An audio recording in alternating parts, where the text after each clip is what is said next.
You want to support Roland Martin Unfiltered? Be sure to join our Bring the Funk fan club. Every dollar that you give to us supports our daily digital show. There's only one daily digital show out here that keeps it black and keep it real as Roland Martin Unfiltered. By going to RolandMartinUnfiltered.com, you can make this possible. On June 17, 2015, white supremacist and mass murderer Dylann Roof gunned down 9 people at a Bible study at the historic Mother Emanuel AME Church in Charleston, South Carolina.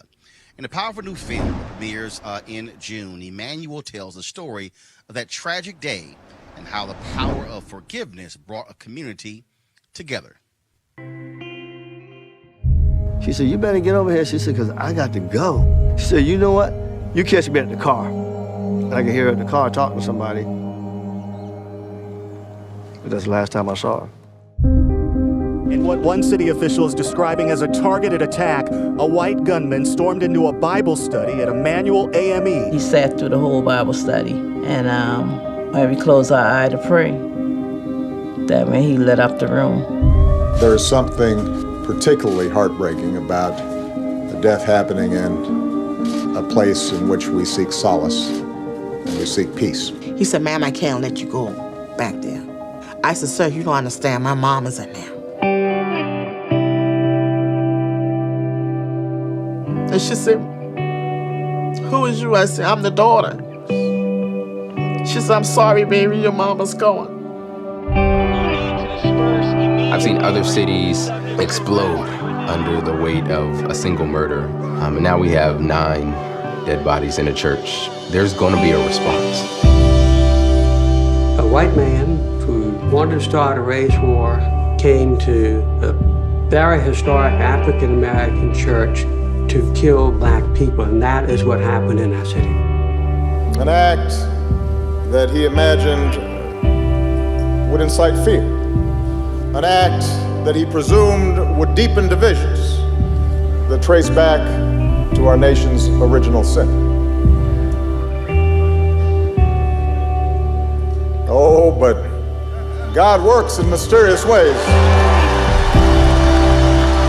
The alleged killer could have never anticipated the way the families of the fallen would respond when they saw him in court in the midst of unspeakable grief with words of forgiveness. He couldn't imagine that.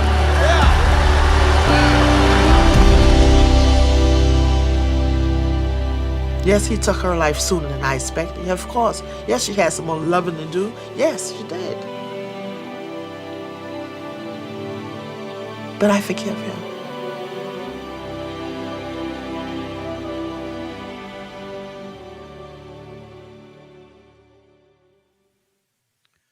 Joining me now is one of the producers of the documentary, Dimas Salaberrios. Dimas, welcome to Roland Martin Unfiltered. It's a privilege to be on with you. First and foremost, why did you want to do this? What is your connection with Emanuel AME? So I was a first responder to the shooting. I was in New York City, and my wife, Tiffany, woke me up and said there was a shooting in Charleston. And then myself and my 2 kids very quickly said, well, let's fly down. We flew down, showed up to the scene, started giving money and prayers to some of the family members. No idea, no thought of doing a film, just to minister to the families. And about 1.5 years later, a film director who had a successful film, his name is Brian Ivey, said, I have a few projects in my heart. And when he said Emanuel, we just leaped back like, do you know we were there? He didn't even know we were there. I said, I know all the family members. And then we said, but the one thing we want to do is not do this film for money, but we want to bless the family members with the producer's gift that we would normally receive for this kind of work. And I said, I'm all in, and that led to the journey of making the movie Emanuel. Now, obviously, folks were shocked and stunned when this shooting took place. And for you to be in New York and then all of a sudden say, you know, we're going down, that's certainly different from what a lot of folks who were just simply watching it from afar. Yeah, I'm kind of like you. So in the sense of, I'm not just going to sit back and watch the news anymore. I have to see it for myself. I have to show up. I was in Haiti when the earthquake happened. I flew down as a first responder. And what I saw reports on the news, as juxtaposed to what I was seeing, the beautiful Haitian response on the ground, it really upset me. And from that point on, I said, as a Christian, I'm not just giving over our God-calling gifts to the world to do whatever they want to do, but we need to suit up and show up like the original church did, and that's a model that I live by. This story was obviously shocking to a lot of folks. I mean, at that time, it was the worst mass shooting in a church, and we've actually had several taking place ever since then. It is still stunning for people to think that here were folks who were in a Bible study, and this white supremacist could sit there and have folks pray over him and with him, and then this actually happened. Yeah, it's, you know, those family members to me are martyrs, and they are heroes. And the black church has always been open to anyone to come in and fellowship with them. And what he said was, after he felt the love in the room, that he almost thought about not going through with it. But then he said, forget that, and then went to shoot and kill so many incredible people. And it just shows, you know, the reality is there's still an existence of racism in this world. Evil still exists in this world. But I think as individuals and as the family members displayed, hate cannot win.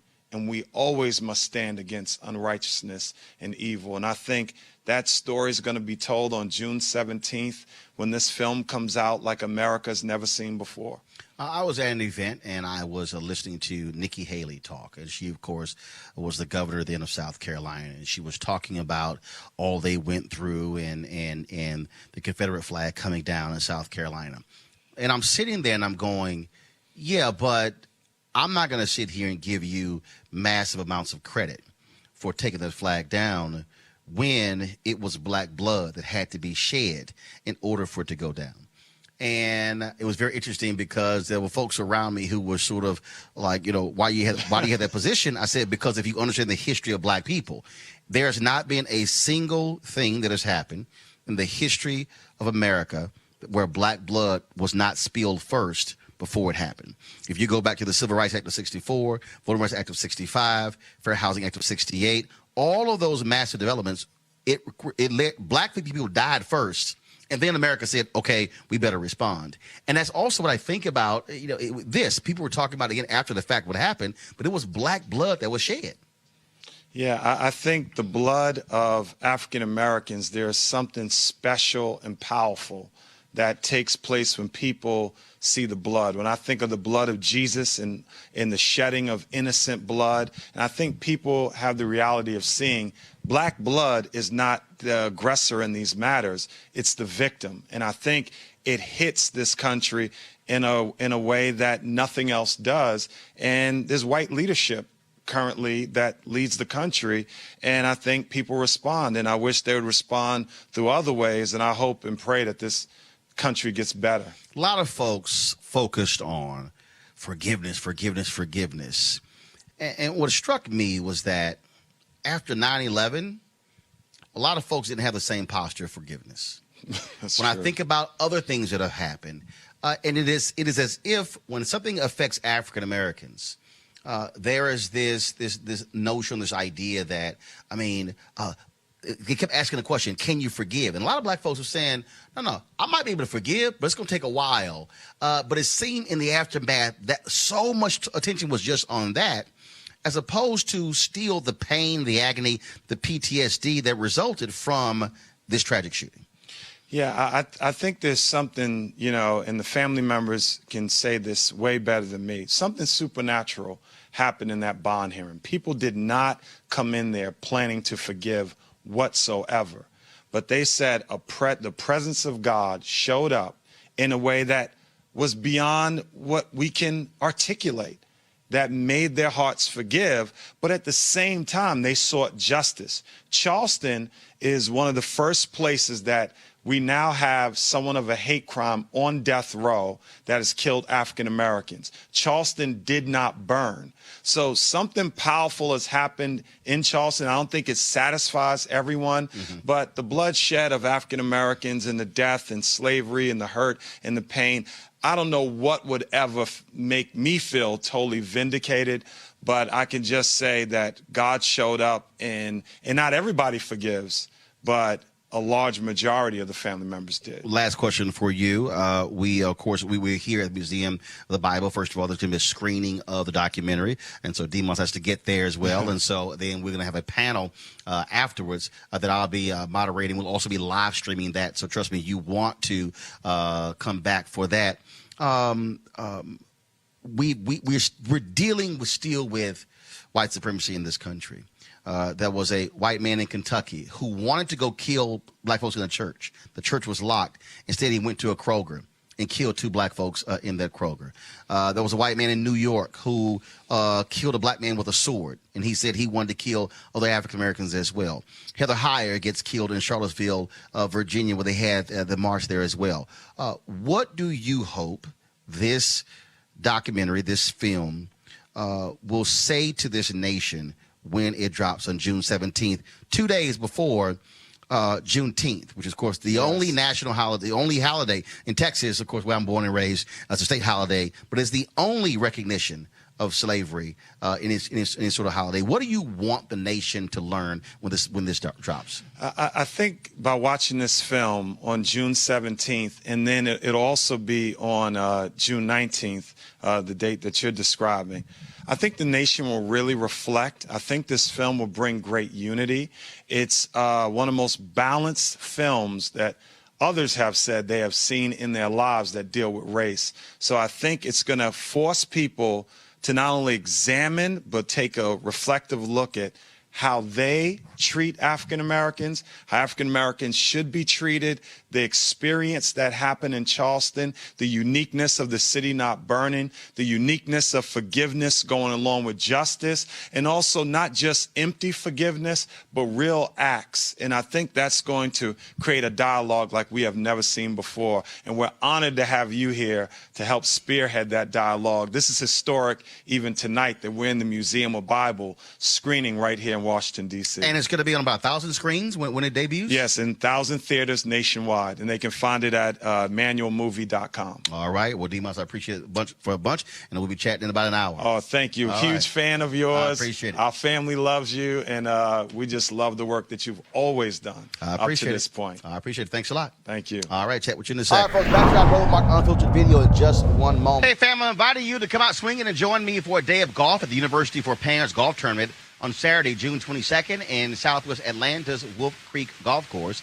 It's a golf tournament with a purpose, a fundraiser for the University for Parents, a program designed to empower parent learners through education, inspiration, and support. This is a part of Susan Taylor's National Cares Mentoring Movement. And, of course, I've been a supporter of them. And, of course, when you empower the parents, you empower the children as well. The location of the tournament is 3000 Union Road. 3000 Union Road, and the shotgun start will be at 9 a.m. If you want to register, go to www.uforparents, letter U, uforparents.org, letter uforparents.org, or you can call 770-316-3487. We want to sell out all of our slots, and I certainly hope to see you there.